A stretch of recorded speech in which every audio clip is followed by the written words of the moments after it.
Hello hello Ravi ఏడున్నవురా? సిర్ల జిమ్మలు వాడుతున్నారా? పడ్డాయా? ఒక మొట్ట 2 బుడ్డ వరకలు పడ్డాయిరా. నైట్ చింతపులుసు పెట్టుకొని అండితే ఫ్రిడ్జ్ లో పెట్టుకొని 2 రోజులు తినచ్చు. రేయ్ ఓర్రా నువ్వు రవిగాడేడా? పట్టిన జిమ్మలకు పండ్లు పాసెక్కినాయంటే కోల్గేట్ పెట్టి పండ్లు తోమి నాస్టాకి నట్టాలు ఫ్రై చేస్తుర్రా. ఏంది? మరి ఎవరికి ఫోన్ చేసి ఏం మాట్లాడుతున్నారు? అవులే సాఫ్ట్వేర్ సంతోష్. నమస్తే. నమస్తే సార్. మొక్కు బొంగిరాయ్. సారీ సార్, రవిగాన్ లవర్ వేరుని వేసుకొని పోయింది సార్. అప్పటి నుంచి పిసలేసి తిరుగుతుండాడు. అబ్బా, ఆడిపోరాలు కుక్క పిల్లలు దూరం నుంచే మంచిగా కొడతాయిరా. దగ్గరికి పోతే కరిచినాయి అనుకో బొడ్డు చుట్టూ సూదులు పడితే తర్వాత నీ ఇష్టం. మీకు పెళ్ళైందా సార్? అయిందిరా.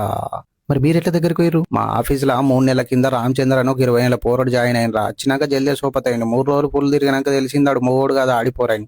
ఏమైంది సార్ మరి? మీద చేతేసిన ఫోటోలు చూపించి బ్లాక్ మెయిల్ చేసింది. పెళ్లి చేసుకోలేకుండా ₹1,00,00,000 ఇయ్యి అన్నది. ఇచ్చిరా సార్?